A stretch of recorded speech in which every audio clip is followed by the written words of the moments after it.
Hello friends, welcome to my channel. তো মামনি চ্যানেলে সকল বন্ধুদেরকে স্বাগত জানাই। আশা করি সকলেই ভালো আছেন। তো দেখতেই পাচ্ছেন কত সুন্দর মুচমুচে একটা পাঁপড়, আলুর পাঁপড় রেসিপি নিয়ে চলে এসেছি আপনাদের জন্য।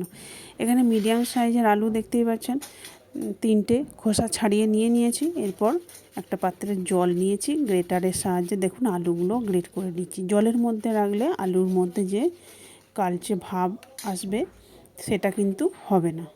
দেখুন সব আলুগুলোই আমার গ্রেট করা হয়েই এসেছে, আর একটা রয়েছে। তো যে যেখান থেকে বসে আমার ভিডিওটা দেখছেন, প্রথম থেকে শেষ পর্যন্ত দেখার অনুরোধ রইল।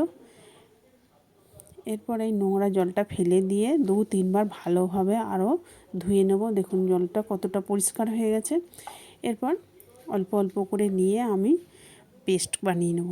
এরপর পেস্ট করে রাখা আলুটা দেখুন একটা ছাঁকনির সাহায্যে রেখে আমি ছেঁকে নিচ্ছি। যে আলুর রসটা সেটাই আমার দরকার, আর বাকিটা কিন্তু আমি অন্য কাজেও লাগিয়ে দিতে পারি। দেখুন হাতের সাহায্যে চেপে চেপে আলুর রসটা বের করে নিলাম।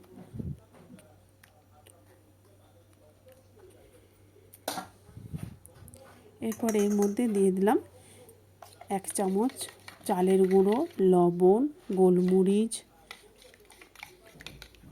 মানে উনুনে বসানোর আগেই কিন্তু আমি এগুলোকে সব ভালোভাবে মিশিয়ে নেব। জলও দিয়ে দিলাম প্রায় বড় গ্লাসের 1 গ্লাস। তারপর কড়াটা উনুনে বসিয়ে আমি গ্যাসটা জ্বালবো, তা নাহলে কিন্তু কড়ার নিচেই লেগে যাবে চালের গুঁড়ো দেওয়ার আছে। তো এটা বসিয়ে দেওয়ার পরে কিন্তু আমি অনবরত নাড়তে থাকবো, তা নাহলে কড়ার তলায় লেগে যাবে। তো যারা আমার ইউটিউব চ্যানেলে নতুন বন্ধু আছেন তারা একটা সাবস্ক্রাইব করে পাশে থাকবেন, আর পাশে থাকা বেল বাটনটি অল করে রাখবেন। তাহলে আমার রেসিপি ছাড়ার সাথে সাথে সবার আগে আপনার কাছে পৌঁছে যাবে। আর যারা পুরনো বন্ধু আছেন তারা তো সাবস্ক্রাইব করে পাশেই আছেন, তাদের জন্য আমার অসংখ্য অসংখ্য ধন্যবাদ ও অফুরন্ত ভালোবাসা রইল। এরপর দেখুন আমি একটা পেপার নিয়েছি, ভালোভাবে আগে ধুয়ে দিয়েছিলাম। এরপর শুকিয়ে যেতে গামছা করে মুছে দিলাম। তেল দিয়েছিলাম হাতে করে, পুরোটাই আমি তেল মাখিয়ে নিলাম। এরপর ছাদে চলে এসেছি। দেখুন ছাদের মধ্যে কাগজটা মিলে দিয়ে 1 হাতা করে নিয়ে দেখুন মিলে দিয়েছি।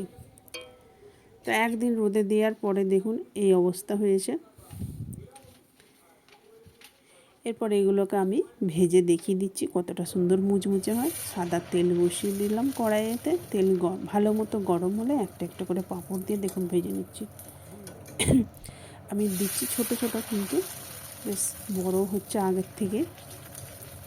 তো বাড়িতে আপনারা অবশ্যই একবার হলেও বানিয়ে দেখুন, কেমন হলো কমেন্ট করে জানাতে কিন্তু ভুলবেন না। আর ভালো যদি লাগে থাকে লাইক, কমেন্ট, শেয়ার করে দেবেন বন্ধু বান্ধব, আত্মীয় স্বজনদের মধ্যে।